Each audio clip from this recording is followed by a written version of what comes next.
باجوڑ میں پیش آنے والے افسوسناک واقعے کا، جس کے نتیجے میں نامعلوم افراد کی فائرنگ سے وہاں ANP کے جو مقامی رہنما ہیں مولانا خان زیب یہ شہید کر دیے گئے ہیں۔ اس کے بعد علاقے میں کافی احتجاج ہو رہے ہیں اور غم و غصہ ہے لوگوں میں کہ اتنا بڑا واقعہ کیسے ہو گیا، نامعلوم افراد آئے، ایک شخص کو جاں بحق کر کے شہید کر کے نکل گئے، تو اس کے اوپر لوگ احتجاج کر رہے ہیں۔ تو صورتحال تھوڑی کشیدہ لگ رہی ہے۔ جس طرح سے ہم نے دیکھا ان کو مظاہرین کو روکنے کے لیے پھر آنسو گیس کے شیل فائر کیے گئے۔ ایز اف نو جب میں یہ ولاگ کر رہا ہوں تو اس سے پہلے میں نے چیک کیا وہاں کے حالات کیا ہیں، تو بتایا گیا کہ مظاہرین ابھی بھی مطالبہ کر رہے ہیں کہ ان کے قاتلوں کو گرفتار کیا جائے۔ اور جس شدت کا یہ مظاہرہ ہو رہا ہے یا جس طرح سے لوگ غم و غصے کا اظہار کر رہے ہیں، یا جس طرح سے میں نے لوگوں کو کچھ کو روتے ہوئے دیکھا، ان کے بیٹے کو بیچارے کو، تو اس کی تو ظاہری بات ہے اس کا بہت بڑا نقصان ہوا۔ تو باقی اور لوگ بھی اس سارے معاملے کو لے کر بہت افسردہ ہے۔ تو یہ باجوڑ کی صورتحال ہے امن و امان کے حوالے سے۔ اللہ کرے تھوڑا حالات بہتر ہیں اور صوبائی حکومت اس معاملے میں جلد از جلد قاتلوں کی گرفتاری کے لیے کوئی حتمی اقدام اٹھائے۔ اب آ جائیے تھوڑی سی بات کرتے ہیں ذرا سیاسی صورتحال کے حوالے سے، کیونکہ اڈیالہ میں آج ملاقاتوں کا دن تھا۔ عدالت سے صدا آئی ہے کہ عمران خان صاحب کو ذاتی حیثیت میں پیش کیا جائے، وہ بھی تفصیل آپ کو بتاتا ہوں، لیکن اڈیالہ کی بات ذرا پہلے کر لیتے ہیں۔ آپ کو پتہ ہے آج جمعرات کا دن تھا، تو ملاقاتوں کے لیے متعین ہے کہ عمران خان کے جو دوست ہیں وہ ملاقات کر سکتے ہیں اس دن، اور یہ کافی ہفتوں سے ہوتا آیا ہے کہ جمعرات کے دن ان کی سیاسی لوگوں سے ملاقات نہیں کرائی جاتی۔ تو آج بھی معمول کے مطابق 6 لوگوں کی لسٹ بھیجی گئی تھی، 6 لوگ گئے۔ اس میں اس بار حیران کن طور پر ایک خاتون اینکر کا نام بھی شامل کیا گیا تھا کہ یہ بھی ملاقات کے لیے جائیں۔ ہوا یہ کہ گزشتہ رات ٹی وی پروگرام پہ علینا شگری صاحبہ جو خاتون اینکر ہیں، انہوں نے خواجہ آصف کے ساتھ ایک پروگرام کیا، اور اس میں عمران خان کے جو اڈیالہ سیل کی صورتحال ہے جو کلیم کی جاتی ہے PTI کے لوگوں کی جانب سے، اس کے بارے میں ذکر کیا کہ عمران خان قید تنہائی میں ہے، 22 گھنٹے تک انہیں باہر نہیں نکلنے دیا جاتا، کتابیں نہیں فراہم کی جا رہی، بچوں سے بات نہیں کرائی جا رہی۔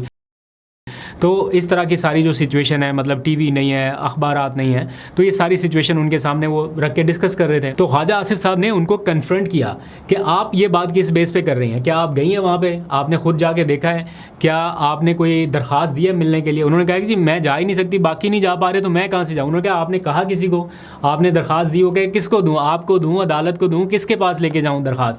تو بہرحال خواجہ آصف صاحب نے کہا کہ جناب یہ ایسے ہی نیریٹو بنانے کے لیے باتیں کی جاتی ہیں، اور میڈیا کو جا کے وہاں پہ دیکھنا چاہیے حالات کیا ہیں، اور سب کو آگے بار بتانا چاہیے۔ اس پروگرام کے بعد علینا شگری اور پاکستان تحریک انصاف کے جو کوآرڈینیٹر ہیں ان کے درمیان کہیں رابطہ ہوا ہوگا۔ میں زیوم کر رہا ہوں، کنفرم انفارمیشن نہیں ہے، لیکن obvious بات ہے کہ اگر ان کا نام لسٹ میں ڈال کے بھیجا گیا PTI کی جانب سے تو رابطہ ہوا ہوگا، اور کہا گیا ہوگا کہ خواجہ آصف صاحب نے چونکہ یہ بات کر دی ہے تو اب ہم آپ کا نام لسٹ میں ڈال رہے ہیں، آپ کوشش کریں جانے کی، اگر آپ کو جانے دیتے ہیں تو آپ عمران خان سے مل کے جو وہ سچویشن بتاتے ہیں وہ ایز اٹ از باہر آ کے لوگوں کو بتا دیں۔ علینا شگری نے جانے سے پہلے ٹویٹ کیا اور بتایا کہ جناب اب چونکہ ڈیفنس منسٹر خواجہ آصف نے یہ کلیم کیا ہے کہ میڈیا کو جا کے دیکھنی چاہیے سچویشن، تو دیکھتے ہیں کہ مجھے جانے دیتے ہیں یا نہیں جانے دیتے۔ وہ اور باقی 5 سیاسی رہنما جو ہیں وہ آج گئے ملاقات کے لیے۔ کافی دیر تک وہ ایک مخصوص ناکہ جہاں پر پولیس اہلکار ان کو روکے رکھتے ہیں وہاں پہ کھڑے رہے، ملاقات نہیں ہو سکی، اور پھر وہ وہاں سے واپس آ گئے۔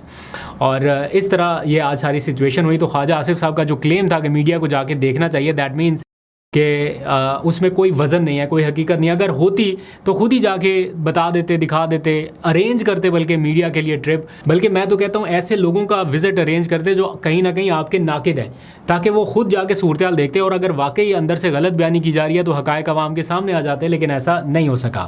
خیر، ایک اور خبر ہے آج کہ عمران خان کو ذاتی حیثیت میں پیش کرنے کا حکم نامہ جاری ہوا ہے لاہور کی مقامی عدالت سے۔ صورتحال کچھ یوں ہے کہ زمان پاک کے باہر احتجاج کا ایک معاملہ ہے، یا احتجاج کا ایک کیس ہے جس میں عمران خان صاحب بھی نامزد ہیں، اور کیس یہ ہے کہ عمران خان کی اماں پر کارکنان نے جو کیا سو کیا، اس کے اوپر ایک پورا کیس درج ہوا۔ عمران خان صاحب پر جتنے بھی ابھی تک کیسز درج ہوئے ہیں ان میں سے اکثریت میں صرف اس وجہ سے ان کا نام ڈال دیا گیا کہ عمران خان کی اماں پر یہ ہوا، یعنی انہوں نے براہ راست نہ وہ موقع پہ موجود، نہ کوئی ان کی انوالومنٹ، لیکن ان کی اماں پر یہ ہوا، کارکنان نے کیا، تو اس وجہ سے یہ مقدمہ بھی قائم کیا گیا۔ تو اس مقدمے میں جو جوڈیشل مجسٹریٹ ہیں لاہور کی مقامی عدالت کے، غالباً ان کا نام رفیق صاحب ہے کوئی، انہوں نے آرڈر کیا کہ عمران خان کو ذاتی حیثیت میں پیش کیا جائے۔ اب آپ یہاں پر یہ دیکھیے کہ جو کچھ دنوں پہلے یوٹیوب چینلز بند کرنے کا جوڈیشل مجسٹریٹ کا آرڈر آیا، اس کے اوپر امپلیمنٹ کتنی دیر میں ہوا؟ ادھر سے خبر ٹی وی چینلز پر چلی، ادھر سے یوٹیوب کی ہمیں ای میل آ گئی، امپلیمنٹ اتنی جلدی ہو گیا۔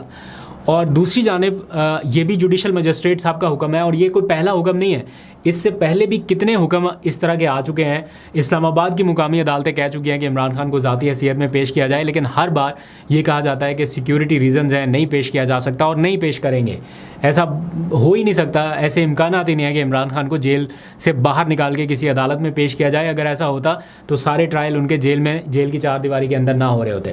بہرحال یہ آج کی ساری سچویشن ہے, اور اس کے اوپر کسی نے کیا خوبصورت شعر لکھا سوشل میڈیا پر, میں دیکھ رہا تھا, شعر آپ کی نظر کر دیتے ہیں. وہ لکھا کسی نے, جب جج صاحب کا یہ آرڈر پڑا کہ عمران خان کو ذاتی حیثیت میں پیش کیا جائے, تو انہوں نے لکھا کہ اپنے سے اونچا جو صنم دیکھتے ہیں زندگی میں رنج و الم دیکھتے ہیں. تشریح آپ لوگ کر دیجیے گا.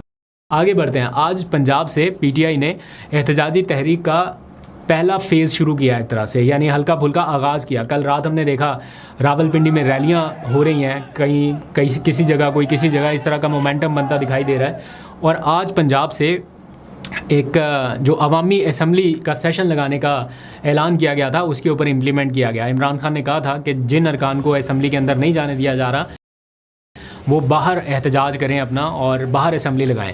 تو آج سارے ارکان جن کی کوئی رکنیت معطل ہوئی ہے یا کوئی ان سے اظہار یکجہتی کے لیے وہاں پر موجود تھا, پی ٹی آئی کے سارے لوگوں نے اسمبلی کے باہر اپنی عوامی اسمبلی لگانے کا فیصلہ کیا. وہاں پہ کرسیاں رکھی گئیں تو پتہ چلا وہ اٹھا لی گئی ہیں. وہ جناب ان کو یہ سہولت میسر نہیں ہے کہ وہ وہاں پہ بیٹھ کے اپنا احتجاج کر سکے پرامن طریقے سے. حالانکہ کوئی ڈنڈے سوٹے اٹھا کے نہیں آئے ہوئے تھے, کوئی لاٹھیاں نہیں ہاتھ میں اٹھائی ہوئی تھی کہ کوئی ایسی سچویشن ہے, لیکن ان کو نہیں کرنے دیا گیا. بہرحال سب نے اپنی اپنی تقاریر کی, اور ماحول جیسا ایک بنانا تھا کہ خبر بن سکے یا لوگوں تک یہ بات پہنچ سکے کہ فارم 45 والے لوگ جو ہیں وہ یہاں پر ہیں, جن کو عوام نے لاکھوں ووٹ دیے ہیں ایوان میں جانے کے لیے, اسمبلی پہنچانے کے لیے, ان کو اسمبلی میں باہر رکھنے کے لیے کیا کیا جا رہا ہے. یہ سچویشن بڑی افسوسناک ہے. بہرحال یہ اس ٹائم ہو رہا ہے. اچھا جی, اب آ جائیے ذرا عمران خان کے جو بچوں کا پاکستان آنے کا معاملہ ہے, اس کے اوپر جمائمہ خان کا رد عمل بھی سامنے آیا ہے, کیونکہ وزراء کہہ رہے ہیں کہ وہ آئیں گے تو گرفتار ہو جائیں گے, کوئی کہہ رہا ہے کہ آئیں گے اگر قانون کے مطابق احتجاج کریں گے تو نہیں گرفتار ہوں گے. تو اس کے اوپر پاکستان تحریک انصاف کی مرکزی قیادت میں سے میں نے دیکھا کہ کوئی فوری بیان یا اس میں کوئی کیا کہتے ہیں اس کو کنفرنٹ کرنا, ایسا کچھ نہیں ہوا, بالکل خاموشی. اب میرا خیال ہے وہ آ جا کے فیصل فرید چودھری صاحب نے ابھی تھوڑی دیر پہلے کوئی بیان دیا کہ ہم نے چوڑیاں نہیں پہن رکھی کہ اپنے لیڈر کے بچے کی حفاظت نہ کر سکیں, and some thing like that انہوں نے کچھ کہا, اور انہوں نے کہا کہ ہم جانتے ہیں کہ کیسے حفاظت کرنی ہے. اس کے علاوہ پی ٹی آئی کی مرکزی قیادت میں سے ابھی تک کسی کا کوئی ایسا بیان میں نے نہیں دیکھا, شاید کہیں آیا ہو, میرے سے مس ہو گیا ہو. بہرحال اس سارے معاملے پر جمائمہ خان کا بھی ایک رد عمل آیا, اور انہوں نے ان وزراء کے بیانات کو بھی ساتھ میں, رانا ثناءاللہ کا بیان ساتھ میں لنک کیا اور لکھا کہ جمہوری ریاست میں ایسا طرز عمل نہیں ہوتا, یہ سیاست نہیں ہے, یہ ذاتی انتقام ہے. اور جیسا بھی ہے انہوں نے ایک اپنا رد عمل جو ہے وہ دیا ہے, یعنی وہ خود بھی شاید چاہتی ہیں کہ ان کے بچے پاکستان آئیں, لیکن ان حالات میں ان کا آنا کس قدر محفوظ ہے, کیا انہیں آنا بھی چاہیے یا نہیں, اس کے بارے میں آپ لوگ ذرا اپنی رائے کا اظہار کر سکتے ہیں. وہ بہتر ہم ذرا انڈرسٹینڈ کریں گے کہ آپ لوگوں کی کیا خواہش ہے. میرا خیال ہے میجورٹی یہی چاہتی ہے کہ وہ آئیں, لیکن ان کے لیے خطرات بہرحال رہیں گے. جاتے جاتے دو خبریں اور جو کہ بہت اچھے انیشیٹوز ہیں خیبر پختونخوا کے حوالے سے, کہ کے پی کے میں اے آئی یعنی آرٹیفیشل انٹیلیجنس تمام یونیورسٹیز میں پڑھانے کو لازم قرار دیا جا رہا ہے. آج ان کے صوبائی وزیر جو ہیں مینا خان آفریدی, انہوں نے یہ بیان جاری کیا. ایک ویڈیو میں انہوں نے بتایا کہ ہم اے آئی یعنی آرٹیفیشل انٹیلیجنس کو تمام یونیورسٹیز میں لازمی نصاب کا حصہ قرار دے رہے ہیں. یہ بہت اچھی بات ہے, پوری دنیا اے آئی پہ جا رہی ہے, ہم ابھی سے شروع کریں گے تو شاید آنے والے ٹائم میں ہمارے پڑھے لکھے نوجوان اے آئی سے واقف ہو سکیں. یہ بہت اچھی بات ہے تعلیم کے شعبے میں. اب صحت کے شعبے میں جو دوسرا انقلابی قدم آج دیکھنے میں آیا وہ یہ کہ زوندون کارڈ جو ہے وہ جاری کر دیا گیا. میں نے ابھی پوچھا دوست سے, جو ہمارے پشتو دوست ہیں, یار خان نیازی ہیں, انہوں نے تفصیلات اس کی شیئر کی. میں نے ان سے پوچھا اس کا مطلب کیا ہے, تو انہوں نے بتایا زندگی, یعنی زندگی کارڈ. صحت کارڈ کے بعد ایک زندگی کارڈ جاری کیا گیا ہے, جس میں شاید انہوں نے بتایا ہے کہ صوبے کی تاریخ میں پہلی مرتبہ او پی ڈی کی جو سہولت ہے وہ بھی مفت فراہم کی جا رہی ہے. تو یہ اگر امپلیمنٹ ہو جاتا ہے تو یہ صوبے کی عوام کے لیے ایک بہت زبردست اور بڑا ریلیف ہے.